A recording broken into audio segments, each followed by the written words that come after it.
আসসালামু আলাইকুম রহমতুল্লাহ। Dear learners, সবাই কেমন আছেন? আলহামদুলিল্লাহ আমি ভালো আছি। Asaduzzaman Asad the maths tutorial চ্যানেলের পক্ষ থেকে আপনাদের সবাইকে আরও একবার শুভেচ্ছা জানাচ্ছি।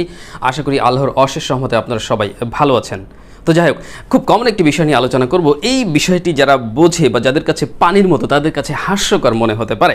তবে আমরা বেশিরভাগ শিক্ষার্থী, বাংলাদেশের বিশেষ করে বেশিরভাগ শিক্ষার্থী যেহেতু ইংরেজিতে দুর্বল, তাই এটা দেখে বা শুনে বা বুঝে হাসার কিছু নাই। মানে এখন যে বিষয়টি নিয়ে আলোচনা করব, তবে সেটা আলোচনা করার পূর্বে আপনাদেরকে একটি ছোট্ট মেসেজ দিয়ে দিচ্ছি বরাবরের মতোই।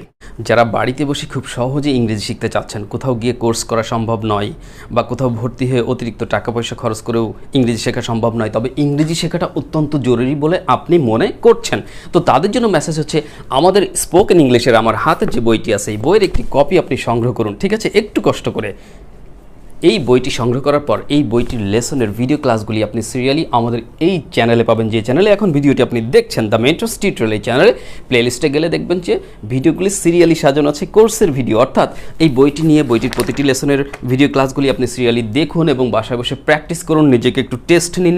এইভাবে দেখবেন যে বাসায় বসেই কোনো শিক্ষকের সাহায্য ছাড়া আপনি নিজে নিজে স্পোকেন ইংলিশ নামক একটি কোর্স কমপ্লিট করে ফেলেছেন ইনশাআল্লাহ। সম্ভব এবং খুব সহজে ইংলিশ শিখতে পারবেন। শুধু আপনি নেন, আপনার বাসার বাচ্চা কাচ্চারা যদি মোটামুটি বুঝে থাকে, 3, 4, 5 পড়ুয়া বাচ্চারা, আর তার উপরে হলে তো কোনো কথাই নেই, সহজেই বুঝবে ইনশাল্লাহ। কারণ আমাদের ক্লাসগুলো খুব সহজেই উপস্থাপন করা হয়। আপনি প্রতিটি ক্লাস দেখুন, আপনি নিজেও ফিল করতে পারবেন যে আসলে কতটা সহজ। তাই বইটি সংগ্রহ করুন, বইটি সংগ্রহ করে বইয়ের ভিডিও ক্লাসগুলি আপনি বাসায় বসে দেখে কোর্স কমপ্লিট করুন। আর কোথাও সমস্যা হলে বা বুঝতে না পারলে তার জন্য আমি তো আছি সহযোগিতার জন্য, ওকে, চিন্তার কোনো কারণ নেই। ঠিক আছে, এখন বিষয় হলো এই বইটি সংগ্রহ করার জন্য আপনাকে কত টাকা খরচ করতে হবে। জাস্ট 720, টোটাল 720 টাকা। কুরিয়ারের চার্জ আছে, বইয়ের দাম আছে, বিকাশ চার্জ বা এভরিথিং সব কিছু মিলিয়ে আপনার হাতে পৌঁছাতে মাত্র 720 টাকা। এটা আপনি আমাদের নির্ধারিত নম্বরে বিকাশ করবেন, আমাদের সাথে কথা বলুন। বই সংগ্রহের জন্য আপনি দেখতে পাচ্ছেন যে উপরে কর্নারে দুটি মোবাইল নাম্বার আছে, একদম উপরে। যেই মোবাইল নাম্বার দুটিতে আপনি সরাসরি কল করুন, কথা বলুন। বইয়ের ব্যবস্থা হবে ইনশাল্লাহ সুন্দরবন কুরিয়ারের মাধ্যমে, বাংলাদেশের যে কোনো জেলায় আমরা বই পাঠাই। আর যারা প্রবাসী বন্ধুরা আছেন, বিদেশে রয়েছেন, তারা যারা মনে করছেন তাদেরও বইটি প্রয়োজন, ইংরেজি শেখার দরকার, ক্যারিয়ার ডেভেলপমেন্টের জন্য দরকার, তাহলে আপনারা আমাদের ইমো হোয়াটসঅ্যাপ নাম্বারটা দেখতে পাচ্ছেন। ইমো হোয়াটসঅ্যাপ নাম্বারে টোটালি আপনি কি করবেন, টেক্সট করবেন, মেসেজ করুন, অথবা আপনি সরাসরি কথাও বলতে পারেন। এইভাবে আপনি বইটি সংগ্রহ করুন এবং সহজে ইংরেজি শিখুন। তো যাই হোক, বই নিয়ে আর কোনো কথা নয়। এই বইটি কিন্তু বাইরে কোনো লাইব্রেরিতে বা দোকানে পাওয়া যায় না, এটা আমাদের কোর্সের বই, এই জন্য আমাদের কাছ থেকে সবাই সংগ্রহ করে। So thank you so much. এবার চলুন আমরা আমাদের মূল বিষয়ের যে ক্লাসের কথাটি আমি বলতে চাচ্ছিলাম, যে টপিকটি নিয়ে, সেই টপিকটি নিয়ে কথা বলি। ওকে, ক্লাসটি পুরোপুরি দেখুন, পানির মতো পরিষ্কার হয়ে যাবে ইনশাআল্লাহ। পার্সন কয় প্রকার? স্যার পার্সন তো 3 প্রকার, first person, second person, third person. First person, second person, third person. First person হচ্ছে মাত্র 2টি শব্দ, স্ক্রিন ফলো করবেন, ঠিক আছে, সবাই দেখবেন। ফার্স্ট পার্সন কয়টি শব্দ? মাত্র 2টি শব্দ, আই এবং উই। সেকেন্ড পার্সন মাত্র একটি শব্দ, সেটা হচ্ছে ইউ। আর থার্ড পার্সন কিন্তু ওই আই ইউ, ফার্স্ট পার্সনের 2টি, আর সেকেন্ড পার্সন কয়টি বললাম? একটি, ইউ। ফার্স্ট পার্সন এবং সেকেন্ড পার্সন মিলিয়ে কয়টি হচ্ছে? আই উই আর ইউ। ফার্স্ট পার্সনে 2টি, সেকেন্ড পার্সনে একটি, ইউ। এই 3টি বাদে যত শব্দ আছে, বাদ বাকি সমস্ত শব্দগুলোই হলো থার্ড পার্সন। তো এই থার্ড পার্সনে আমি একটু কথা বলবো। তাহলে থার্ড পার্সনে কি হতে পারে? আই উই ইউ, এরকম আর কি বলা যেতে পারে? হি বলা যেতে পারে, হি হচ্ছে থার্ড পার্সন। শি বলা যেতে, শি থার্ড পার্সন। দে বলা যেতে পারে, দে হচ্ছে থার্ড পার্সন। চলুন আপাতত এগুলি নিয়ে কথা বলি। আচ্ছা, হি মানে কি? হি মানে সে, পুরুষদের ক্ষেত্রে ব্যবহার হয়। আবার শি মানেও সে, মহিলা, ফেমিনাইন, নারীদের ক্ষেত্রে ব্যবহার হয়। এখন ব্যাপার হলো যে হি মানেও সে, শি মানেও সে। হি মানে সে কয়জনকে বোঝাচ্ছে? হি অর্থাৎ সে, সে কয়জন? একজনকে বোঝাচ্ছে। আবার শি মানেও সে, তাহলে শি, সে কয়জনকে বোঝাচ্ছে? একজনকে বোঝাচ্ছে। একটু ভালো করে বোঝার চেষ্টা করবেন। তাহলে হি হচ্ছে একজন, তার মানে এটা কি সিঙ্গুলার নাকি প্লুরাল? একজন হলে সিঙ্গুলার হয়, তার মানে এটা হচ্ছে সিঙ্গেল অর্থাৎ সিঙ্গুলার। শি কয়জন? শি মানে সে, সিঙ্গুলার নাকি প্লুরাল? সিঙ্গেল। হ্যাঁ, এটাও সিঙ্গুলার। তাহলে হি সিঙ্গুলার। হি কোন পার্সনে পড়েছিল বলছিলাম? কোন পার্সনে এখন কথা বলছি? থার্ড পার্সন নিয়ে। তাহলে হি থার্ড পার্সন হয়েছে এবং হি কয়জন? একজন, তাই এটা কি হচ্ছে? সিঙ্গুলার। তাহলে মনে রাখবেন, হি হচ্ছে থার্ড পার্সন সিঙ্গুলার। হির বৈশিষ্ট্য কয়টা বের করলাম? 2টো বৈশিষ্ট্য বের করলাম। হি থার্ড পার্সন, এটা একটা বৈশিষ্ট্য, আর হি কয়জন? একজন, অর্থাৎ সিঙ্গুলার, এটা একটা বৈশিষ্ট্য। তাহলে 2টা। তাহলে হি, যার বাংলা অর্থ সে, এটা হচ্ছে থার্ড পার্সন সিঙ্গুলার। চলুন শি নিয়ে কথা বলি। শি মানেও সে, তাহলে এটাও তো তাই হবে। শি মানে সে, কোন পার্সনে পড়ছে? থার্ড পার্সনে। শি মানে সে, কয়জন, একজন, তাহলে এটাও সিঙ্গুলার, তাহলে শিও থার্ড পারসন সিঙ্গুলার, তাহলে হি থার্ড পারসন সিঙ্গুলার মানে একজন, শি থার্ড পারসন সিঙ্গুলার মানে একজন। ওকে, ভালো কথা। আলোচনায় বলা হয় যে মেনলি 3 প্রকার টেন্স, প্রেজেন্ট, পাস্ট, ফিউচার। এখন প্রত্যেকটা টেন্সকে যখন আমরা 4 ভাগে ভাগ করি, প্রত্যেকটা টেন্সের 4টা ব্রাঞ্চ রয়েছে, 4টা শাখা রয়েছে, তাই না, ক্লাসিফিকেশন রয়েছে, তাহলে প্রত্যেকটাকে 4 ভাগে ভাগ করা গেলে এই 3 × 4 = 12 হয় কিনা, অর্থাৎ 3 4 কত প্রকার হয়, 12 প্রকার। এই 12 প্রকার টেন্সের মধ্যে সর্বপ্রথম নাম্বার 1-এ কোনটা থাকে, নাম্বার 1-এ থাকে প্রেজেন্ট ইনডেফিনিট, প্রেজেন্ট ইনডেফিনিট, যেটাকে আমরা বলি সিম্পল প্রেজেন্ট, সিম্পল প্রেজেন্ট। ওকে, এখন কথা হলো যে এই 12 প্রকার টেন্সের মধ্যে যে প্রথম 1 নম্বরটি সেটা হচ্ছে যে সিম্পল প্রেজেন্ট বা প্রেজেন্ট ইনডেফিনিট।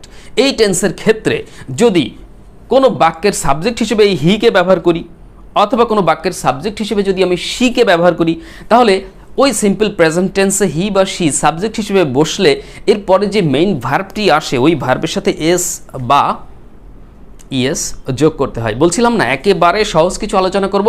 যারা বোঝেন তাদের কাছে একঘেয়েমি লাগবে, যারা বোঝে না তাদের কাছে কিন্তু ভালো লাগবে।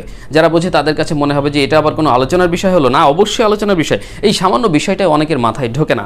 সো যাই হোক, যে কথা বলছিলাম, তাহলে হি শি যদি প্রেজেন্ট ইনডেফিনিট টেন্সের ক্ষেত্রে কোনো বাক্যের সাবজেক্ট হিসেবে ব্যবহার হয়, তখন ওই বাক্যের যে মেইন ভার্ব আসে সেই ভার্বের সাথে এস বাই এস যোগ করতে হয়। সাচ অ্যাজ, এখন আমি যদি বলি সে, হি মানে কি, সে, আমি বললাম যে সে বই পড়ে, সে একটি বই পড়ে। সাচ অ্যাজ একটা ছোট্ট বাক্য করেছি, সে একটি বই পড়ে। আপনি ইংরেজি করুন তো, সে, তাহলে কি দিবেন, হি, হি দিয়ে করেন প্রথমে, হি। এবার মেইন ভার্ব কি, পড়া, তাহলে কি দিবেন, রিড, হি রিড আ বুক। আচ্ছা, হি রিড আ বুক এটা বললে কি হবে? এইমাত্র আলোচনা করলাম, এটা তো প্রেজেন্ট ইনডেফিনিট টেন্সের একটা বাক্য, নিশ্চয়ই আপনি বুঝতে পেরেছেন। তাহলে প্রেজেন্ট ইনডেফিনিট টেন্সের কোনো বাক্যে আমি সাবজেক্ট হিসেবে কি দিয়েছি, হি দিয়েছি, এবং ওখানে মেইন ভার্ব আমি কি দেবো, রিড। তা বলছিলাম কি যে হি যদি প্রেজেন্ট ইনডেফিনিট টেন্সের কোনো বাক্যের সাবজেক্ট হিসেবে ব্যবহার হয়, তাহলে ভার্বের সাথে কি যোগ করতে হয়, এস। তাহলে এস না দেওয়ার কারণে এটা ভুল। তাহলে কি হবে, হি রিডস আ বুক, সে একটি বই পড়ে, হি রিডস আ বুক, সে একটি বই পড়ে। বুঝছেন না? বুঝছেন। এবার চলুন আবার যদি শি দিয়ে করতাম এটা, যে সে একটি বই পড়ে, মেয়েদের ক্ষেত্রে আমি ব্যবহার করছি যে শি দিব, তাহলে সে একটি বই পড়ে, সেম জিনিস, শি রিডস আ বুক। এই এসটা না দিলে ভুল। এখন এই সে একটি বই পড়ে এটা না বলে বাক্যটি যদি আমি এভাবে বলতাম, তারা একটি বই পড়ে, তারা, চলুন, তারা ইংরেজি কি, তারা ইংরেজি দে মানে তারা। আপনি মনে করার চেষ্টা করলেন যে দে, THEY, দে মানে তারা। আচ্ছা, দে কোন পারসন? ফার্স্ট পারসনে কয়টি শব্দ শিখেছিলাম? 2টি, আই আর ইউ। তাহলে দে ফার্স্ট পারসনের মধ্যে নাই, তাহলে দে ফার্স্ট পারসন না, গেল। সেকেন্ড পারসনে শিখেছিলাম কয়টি শব্দ? 1টি, ইউ। এখানেও তো দে নাই, তাহলে দে সেকেন্ড পারসনও না। দে যখন ফার্স্ট পারসনও না, আবার সেকেন্ড পারসনও না, তাহলে দে কোন পারসন? ভেরি ক্লিয়ার, খুবই পরিষ্কার, থার্ড পারসন। এখন চলুন তো, দে যে থার্ড পারসন হলো, দে মানে কি? দের বাংলা মানে হচ্ছে তারা। তারা কয়জন? একজন, তাই না? তারা একজন না, তা কি করে হয়? তারা তো একজন না, অনেকজন হতে পারে বা একের অধিক হতে পারে, অবশ্যই একের অধিক। তাহলে তারা যদি একজন হতো তাহলে বলতাম সিঙ্গেল অর্থাৎ সিঙ্গুলার, কিন্তু তারা একজন নয়, তারা হচ্ছে বহুজন, একের অধিক। দুজনও হতে পারে, আরও অনেক বেশি হতে পারে, তবে একজন নয়। তাহলে দে হচ্ছে থার্ড পারসন সিঙ্গুলার নয়, দে হচ্ছে থার্ড পারসন প্লুরাল। একটু আগে সূত্রে আমার আলোচনায় আমি কি শিখেছিলাম? প্রেজেন্ট ইনডিফিনিট টেন্সের কোনো বাক্যে সাবজেক্ট হিসেবে হি বা শি ব্যবহার হলে, আগের কথা বলছি, হি বা শি আসলে তখন মেইন ভার্বের সাথে কি যোগ করতে বলেছি? S by S. কারণ কি? ওটা হি বা শি হচ্ছে থার্ড পারসন সিঙ্গুলার। কিন্তু এখন যদি আমি কোনো প্রেজেন্ট ইনডিফিনিট টেন্সের কোনো বাক্যে সাবজেক্ট হিসেবে দে ব্যবহার করি, তাহলে দে ব্যবহার করলে কি ভার্বের সাথে এস বাই এস দিতে পারবো? কারণ ভার্বের সাথে এস বাই এস যোগ হতে হলে 2টি শর্ত মানতে হয়, 2টি বৈশিষ্ট্য হতে হয়। সাবজেক্টটাকে প্রথমত থার্ড পারসন হতে হবে এবং সাবজেক্টটাকে সিঙ্গুলার হতে হবে, এই 2টি বৈশিষ্ট্য। কিন্তু দে যখন সাবজেক্ট হিসেবে দিবেন, দে হচ্ছে থার্ড পারসন হয়েছে, একটি বৈশিষ্ট্য সে মানতে পেরেছে, একটি বৈশিষ্ট্য তার আছে। কিন্তু দ্বিতীয় বৈশিষ্ট্য হচ্ছে তাকে সিঙ্গুলার হতে হবে। কিন্তু দে মানে তো তারা, তারা তো সিঙ্গুলার নয়, তারা তো প্লুরাল।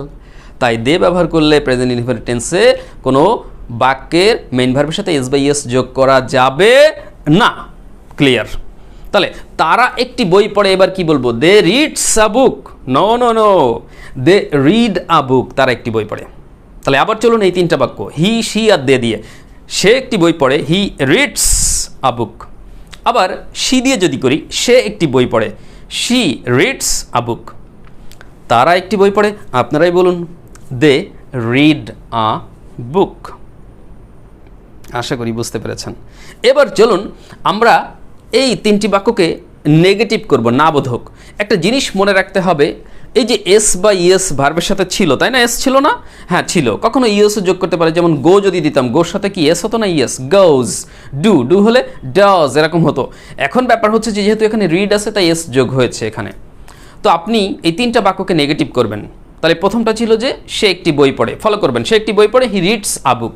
যখন বলবেন যে সে একটি বই পড়ে না, তখন আপনাকে লিখতে হবে হি, ডোন্ট দিলে হবে না, এস বা ইয়েস যে বাক্যে থাকবে সেই বাক্যে নেগেটিভ করার সময় ডাজ নট ইউজ করবেন। তাহলে আপনি শর্ট ফর্ম বা কন্ট্রাকশন করেন, হি ডাজেন্ট, সংক্ষেপে লিখলেন হি ডাজেন্ট। অর্থাৎ সে একটি বই পড়ে, হি রিডস আ বুক, আর সে একটি বই পড়ে না, হি ডাজেন্ট রিড আ বুক।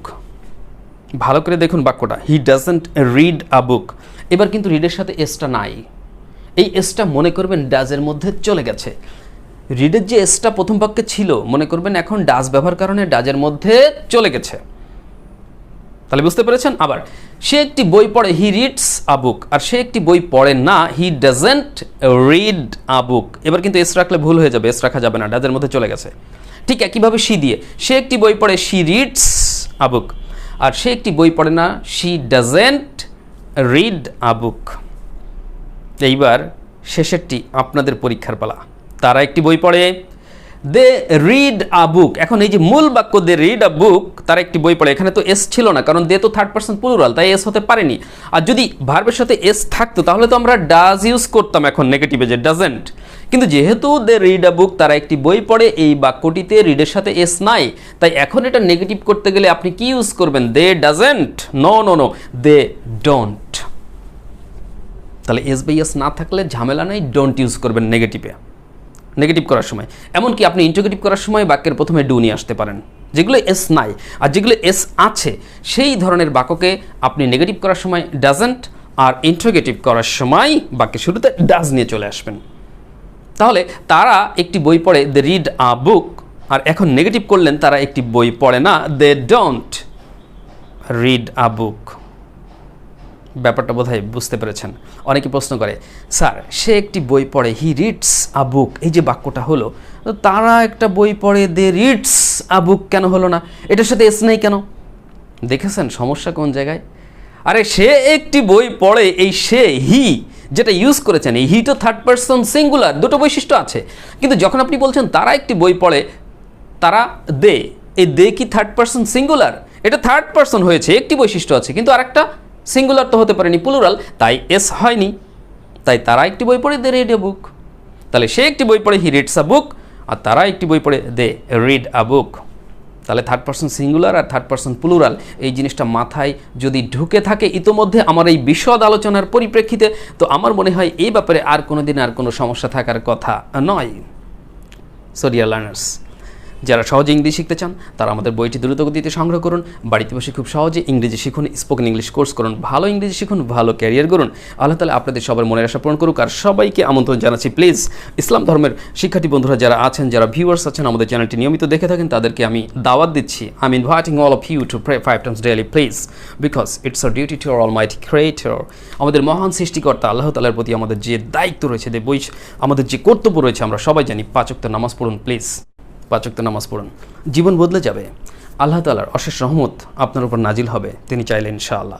তো তার ইচ্ছায় আমাদের জীবন বদলে যাবে। তো আসুন 5 ওয়াক্ত নামাজ পড়ি, ভালো কাজ করি, সৎ পথে চলি। যে ভুল ত্রুটিগুলো আমরা করেছি, জীবনে অনেক ভুল করেছি হয়তোবা, আসুন অনুতপ্ত হই, আল্লাহর কাছে তওবা করি মন থেকে, এবং নিজেদেরকে শুধরানোর চেষ্টা করি, ভালো পথে চলি, নিশ্চয়ই ভালো কিছু হবে। সো ডিয়ার লার্নার্স, প্রিয় শিক্ষার্থী বন্ধুরা, ছাত্রছাত্রী বন্ধুরা, তোমরা যারা আছো 5 ওয়াক্ত নামাজ পড়ার চেষ্টা করো, ভালো কাজ করো, তোমার জীবন ইনশাআল্লাহ বদলাবে। ওকে, হতাশ হবে না, তার উপরে অগাধ বিশ্বাস রাখো। নিশ্চয়ই আলটিমেটলি উইল বি সাকসেসফুল। আলহামদুলিল্লাহ, মে আল্লাহ গ্রান্ট আস, আল্লাহ আমাদের সবাইকে কবুল করুক। এই প্রত্যাশা রেখে আমাদের আজকের ভিডিওটি এখানে শেষ করছি। That's all for today, wish you all the best, take care, আসসালামু আলাইকুম, হ্যাভ এ লাভলি ডে।